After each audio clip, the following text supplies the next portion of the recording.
It all starts by introducing us to a girl named Kitoko Igualada, but we will just call her Kodo. Kodo is sitting outside on a hospital bench, and then she goes over to talk to a boy named Kuro, who is our main protagonist. She greets him, but the boy is confused since he doesn't know who she is. She then goes on to say, "How can't you remember the girl who saved your own life?" But he replies saying he can't remember ever being in danger that bad for someone to need to save his life. However, Kodo tells him that 2 years ago, at this hospital, he was walking through the corridors and some children passed by and accidentally pushed him. But before he fell down, Kodo was there to save him and grabbed him before he fell. Kuro and his girlfriend Saki thanked her that day, and he promised that he will always remember her. And at that moment, it was love at first sight for Kodo. Kodo was so intrigued at the sight of Kuro, and she even refers to him as a goat-like figure with 2 demon horns, but to everyone else he looks like a normal boy. We now go back to the present, and Kuro tells her he now remembers her, and then apologizes and tells her he's not good at remembering girls' faces, especially as she's wearing a new hat. She then sits down beside him and reintroduces herself to make sure he will never forget her ever again. Kodo then proposes that they should start dating because she knew his relationship with his ex-girlfriend Saki had ended, and he was single, but she wants him to tell her the reason why they broke up. And that's when he tells her that one night while they were both walking past a river, a monster appeared, so he ran away leaving only his girlfriend, and this is the reason they broke up. But Kodo tells him this is a lie, and what really happened was the monster was actually the one who was afraid of Kuro, and his girlfriend was also now scared of him because she saw how frightened the monster was of Kuro, and it made her question who he really was. Kodo then goes on to explain that all the monsters know his true identity and find him terrifying from everyone else. So then Kuro asks Kodo who she really was, then she tells him she's the goddess of wisdom for all mythical creatures, monsters and spirits known as yokai. But Kuro doesn't believe her, so she convinces him by telling him to find the newspapers from 6 years ago, which tells the story of a girl who went missing but was later found without an eye and a leg. Kodo then leaves and gets on the bus to go home, and this is when she is visited by one of the spirit creatures who asks her for help and explains that there is a demon monster lurking in the library. But she tells him that she will take care of it tomorrow because she's following Kuro. The next day we see that Kuro found the newspaper about Kodo and learns about what happened. Kodo asks him if his investigation is enough proof for him to believe her, but he says that this still doesn't prove she's a goddess of wisdom. And just at that moment, a human transforms into a fox right in front of him and tells Kodo that the library has been broken into by the monster and asks her for help. The fox takes one look at Kuro and is frightened out of his mind just by simply looking at him. After seeing the fox transform, he tells her that he now believes her story, and then they both head over to the library. When they arrive at the library, she tries talking with the monster, but it ignores her command and tries to attack her. Since Kuro can't control it either, they then try to escape. But after running for a while, he turns around and stands in front of the monster and it ate his whole arm. Kodo gets scared, but we see that Kuro is immortal and has body regeneration, and the monster dies after eating Kuro's flesh. Kodo is shocked by this and starts asking Kuro to reveal who he really is. And then Kuro says, "You can just ask your mythical creatures who I am." He also tells her that when he was younger he ate 2 kinds of demon meat, which gave him immortal powers. The next day, Kuro goes to visit his cousin at the hospital, and there he sees Kodo. They talk about what happened in the library yesterday, and she asked him about his arm. He tells her that he's fine, and says when he was younger one of the meats he ate was from a mermaid, and that's why he has full body regeneration. But Kodo says that by eating mermaid meat you also inherit eternal youth. However, he doesn't look like a boy anymore, and he says that it could be because of the other meat he ate that is affecting the eternal youth power. She asks him what the other meat was, but he doesn't give her an answer. Right after, Kodo then invites Kuro to come and visit one of the mythical creatures, which is a giant serpent, because she heard that it has some questions that only she could help him with. But Kuro rejects going with her and tells her that he has better things to do, so she goes alone to talk with the giant serpent. The snake tells her that all the humans are forgetting about him as he hasn't received any prayers from humans in many years, and that humans no longer look up to him as a god of water. After that, he notices that Kodo is upset, so the snake asks her what's wrong, and Kodo replies that she was upset because her boyfriend Kuro didn't accompany her. She apologizes and asks the snake why he wanted her help, and this is when it tells her that a few days ago a woman threw a corpse into the lake. The woman in question is called Tanio, and the corpse was identified as a man called Yoshihara Hiru, who was Tanio's ex-boyfriend's boss. Tanio was later arrested and testified to the police that she threw the corpse into the lake because she heard about the snake that likes to eat humans and she gave it as an offering. But that was actually a lie, because the snake watched her throw it into the lake, and when she threw it in, she whispered saying, "I really hope someone finds you." He also noticed that she never attached anything heavy to the body to weigh it down, so she definitely wanted it to be found. And that's why he's asking Kodo for help, as he wants an explanation from the goddess of wisdom. She tries helping the snake by giving him several explanations as to why this occurred.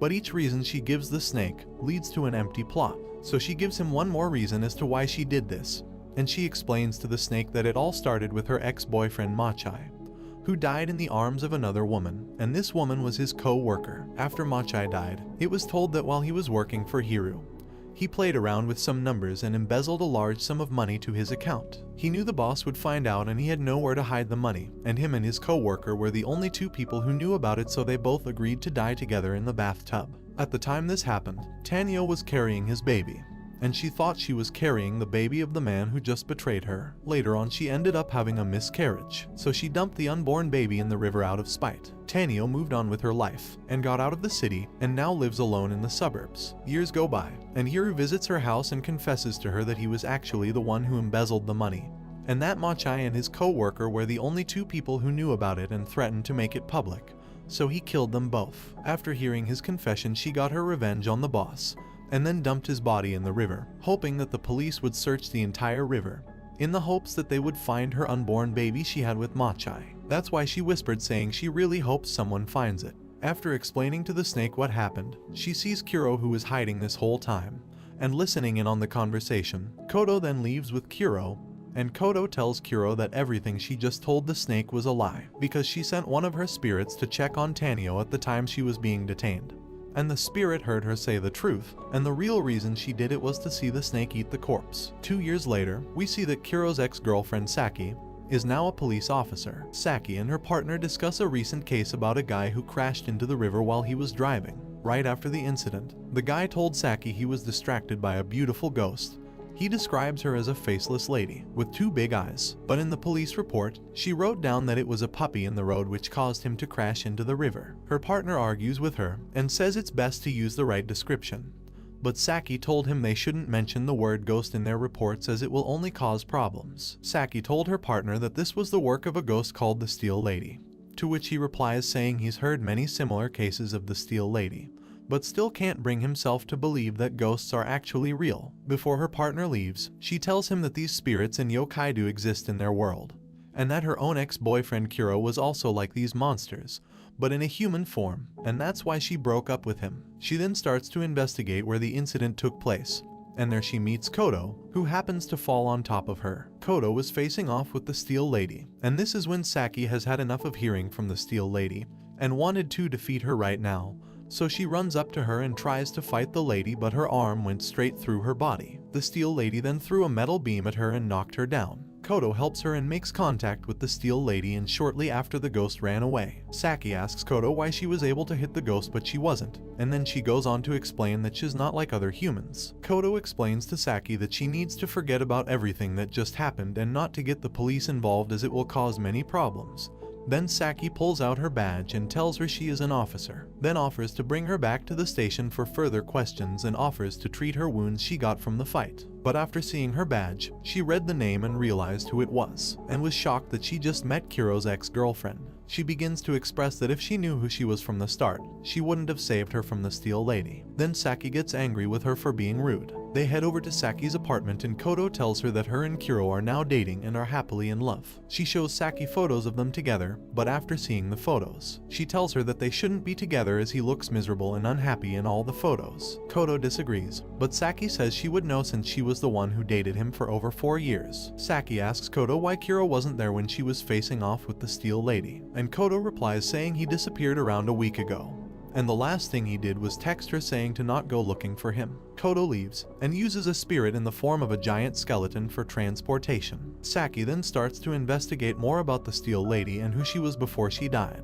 She found out the girl's real name is actually Karin Nanase. She was 18 at the time and wasn't doing too well in life, until one day, she got an important role as a leading actress and became a famous idol and was worshipped by many people that followed her. She continues searching and finds a website that talks about the idol.